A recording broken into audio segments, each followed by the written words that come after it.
For joining me for today's lesson of Sefer HaMitzvos. And it's Passover now, so I'm just kind of recording some things on the fly. The week of Passover, Kol Hamoed. Anyway, today we're still talking about positive mitzvah number 155, which is to sanctify the Sabbath day. Zachor, the Hebrew is Zachor es Yom HaShabbos. Remember the Sabbath day to keep it holy.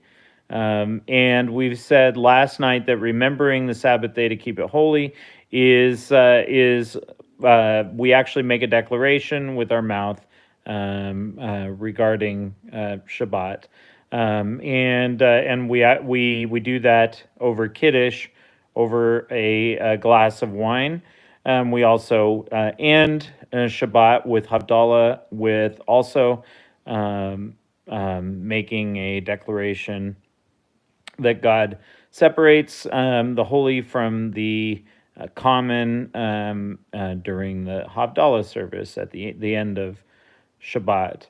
One thing that I wanted to talk about is how this is connected to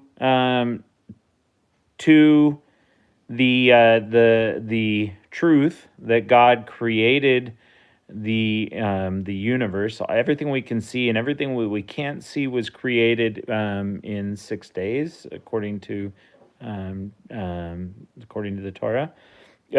And so when we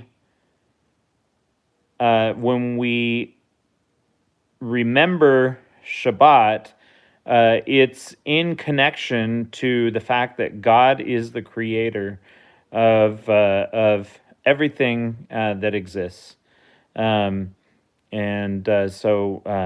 in 6 days God made the heavens and the earth, the sea, and all that is in them. He rested on the seventh day, and so remembering the Shabbat and this is not something that Rambam talks about. This is kind of an idea that I just wanted to put out there. There's a lot of people who are Jewish, and a lot of people who aren't Jewish, who see a significance in Shabbat. A lot of them because they even Christians hold the Ten Commandments very high esteem. Even Christians who say that the Torah has been nullified, God forbid, they still tend to say, well, the Ten Commandments are still forever. And they I think a lot of them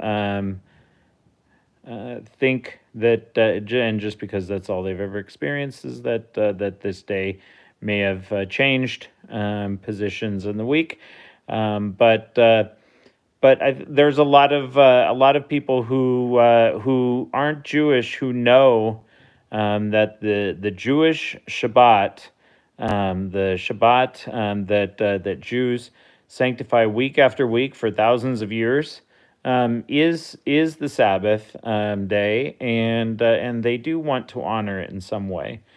And so I would say this: not everybody came out of Egypt, and the Jewish people did, and so there are commandments regarding Shabbat that are tied to the fact that we were taken out of Egypt.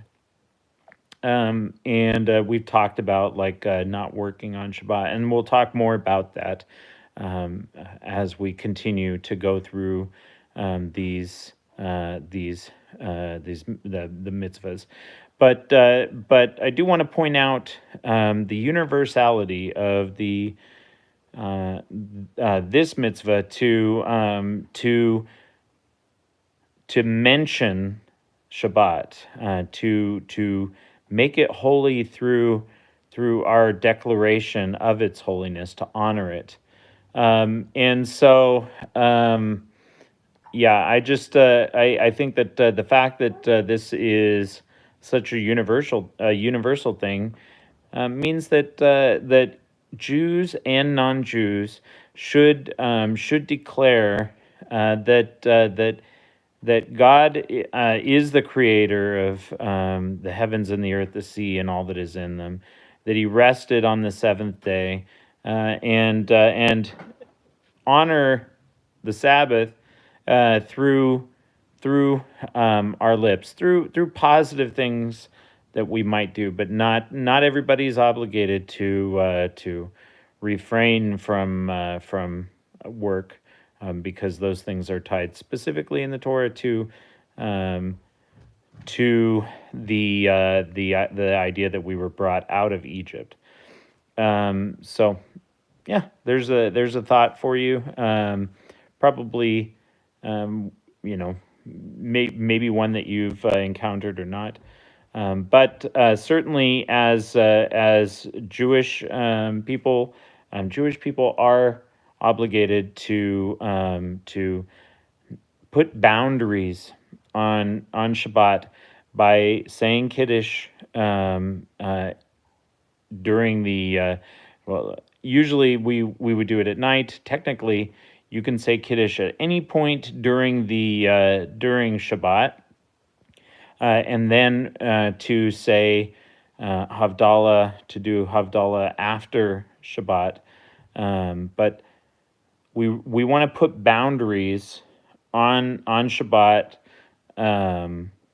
to really to acknowledge its specialness in the week. Well, so that's those are some thoughts regarding this mitzvah. I'll be back tomorrow with God's help, with some more teaching. All right, thank you so much for joining me. Have a great day in every way, and have a good moed. Bye bye.